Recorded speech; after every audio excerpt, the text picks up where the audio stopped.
Yn enw yw Meleri Wyn James a dwi'n awdur. Dwi'n ysgrifennu ar gyfer plant, pobl ifanc ac oedolion, a ar hyd y blynyddoedd dwi wedi ysgrifennu llyfrau a hefyd wedi ysgrifennu ar gyfer y theatr, ar gyfer radio a theledu.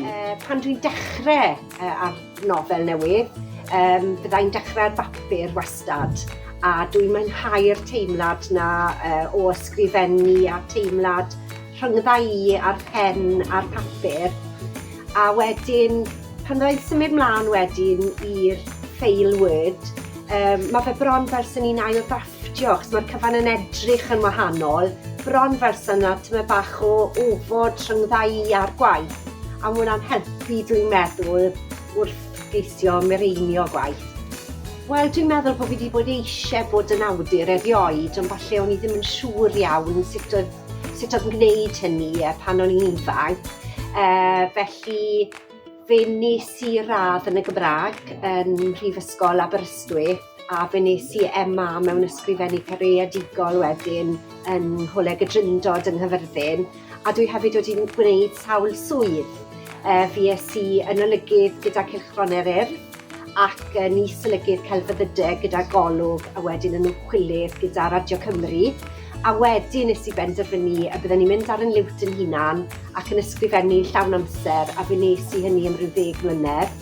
A wedyn pam ges i'r merched, 2 ferched y fi, fe nes i benderfynu ar ôl cael cyfnod bant a'r plant bod fi yn mynd i drio am swydd gyda gwasg y lolfa. Felly dwi'n nawr yn gweithio fel golygydd creadigol, 30 wythnos gyda'r lolfa, a yn gweddill o'r amser wedyn dwi'n neud yn ysgrifennu'n hunan.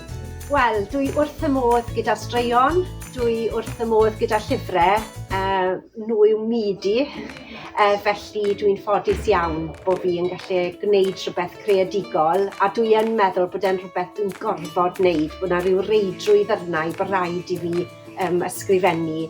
Felly dwi'n mwynhau hynny yn fawr iawn. Dwi hefyd yn mwynhau pan mae'n dod yn amser i rannu beth dwi wedi sgwennu, rannu'r stori, a dwi wrth fy modd yn mynd i ysgolion enghraifft, neu mynd i wyliau i siarad gyda plant a phobl ifanc, a cael eu ymateb nhw, gweld beth maen nhw'n feddwl, a mae'n deimlad braf iawn pan mae darllenwyr o bob oedran yn ymateb yn bositif i beth ych chi wedi sgwennu, a mae hynny'n ysgogi chi wedyn i bwrw mlaen i'r stori nesaf. Dwi'n meddwl, fel gyda unrhyw beth mewn bywyd, mae rhaid chi fod yn barod i gael ambell i siom a i ddeall na fydd pob syniad yn taro deuddeg a bydd y geiriau ddim bob amser yn llifo.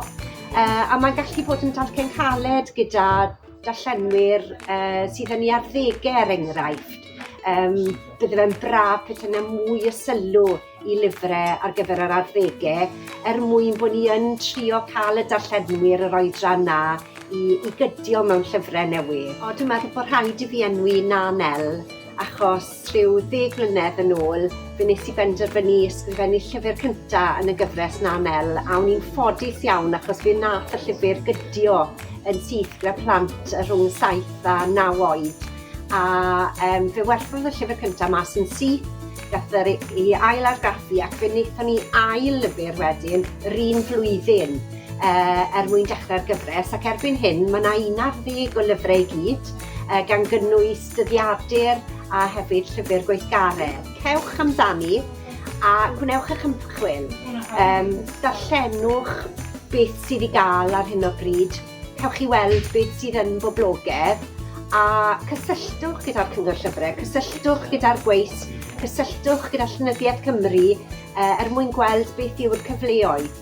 Mae yna gyfleoedd hefyd mewn eisteddfodau, ond mae Llen Cymru yn trefnu cyrsiau yn Nhŷnewydd, a mae yna gyfleoedd eraill ar gael.